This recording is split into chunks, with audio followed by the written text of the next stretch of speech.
Kong versus White Tiger Man. Skull Island invasion escalates to city war. The skies above Skull Island darken, not from clouds, but from a shadow of invading aircraft. Roaring engines sliced through the humid air as steel beasts descended onto the untamed jungle. Kong raised his head from the river where he'd been drinking and narrowed his eyes. Something was wrong. A sonic boom cracked the silence. Kong bared his teeth. From the largest aircraft dropped a figure, white and glimmering in the sunlight. He landed on all fours with the grace of a feline, muscles rippling beneath a white suit marked with tiger stripes. He stood upright, revealing sharp emerald eyes, a sleek tail twitching behind him, and claws that gleamed like polished blades. White Tiger Man. He was not born on Earth. Engineered in the Orion cloning rings and raised by exiled interstellar hunters, White Tiger Man had come for the king of the island to prove supremacy, to conquer Skull Island. His voice echoed to the jungle, filtered by his visor. "Come out, beast. I will make your skull my throne." From the trees, a flock of birds fled as Kong burst from the shadows. Massive, towering, his fur matted with mud and blood from a recent battle with subterranean serpents. He beat his chest, his eyes locked on the newcomer. White Tiger Man smiled. "Yes, show me your strength." The battle begins. Like two living mountains colliding, they charged. Kong's fist came down like a meteor, but White Tiger Man leapt high, spinning midair and slashing at Kong's forearm. The beast roared and swung again, this time catching the feline warrior in the side. White Tiger Man crashed into a cliff face, leaving a crater. But he emerged, laughing. This is going to be fun. What followed was chaos. The trees were leveled, rivers rerouted, mountains cracked. White Tiger Man's speed and agility gave him an edge, but Kong's sheer power and endurance kept him in the fight.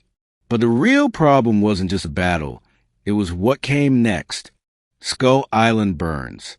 White Tiger Man wasn't alone. Drones swarmed the island. Machines dropped seismic charges and began tearing into the jungle, mining rare resources buried beneath Kong's territory. White Tiger Man wasn't just here for dominance. He was here to pave the way for an invasion. Kong's roars turned from rage to alarm.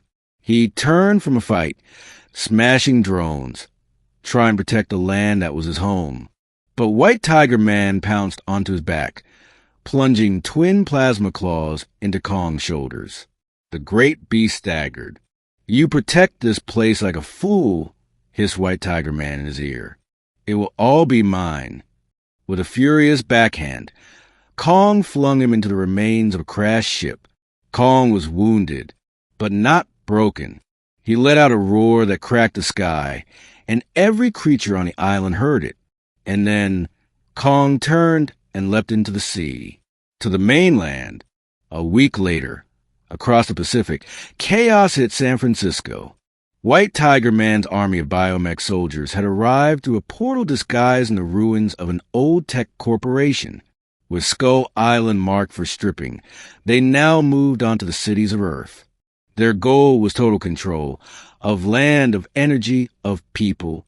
And in the middle of it all, striding down the ruined streets of downtown, was White Tiger Man himself, now armored with a white exosuit, glowing with energy stolen from Skull Island's ancient core.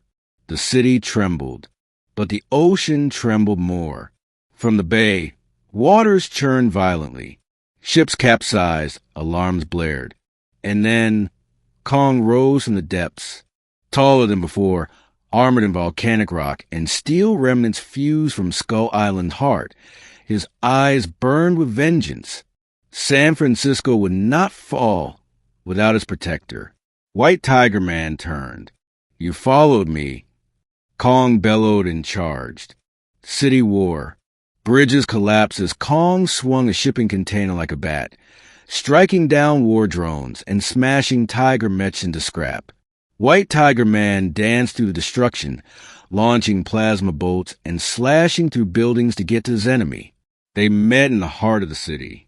Kong grabbed White Tiger Man and slammed him through 5 skyscrapers. The feline warrior retaliated by leaping onto Kong's face, clawing at his eyes. Kong flailed, smashing construction site. Down below, humans scattered, fleeing, hiding, watching in horror and awe. Enough! White Tiger Man roared. From his chest, a fusion cannon emerged and fired directly into Kong's chest. The explosion flattened 3 blocks. For a moment, Kong didn't move. But then, Kong stood, roaring. His chest smoldered, but his fists tightened. And then something unexpected happened.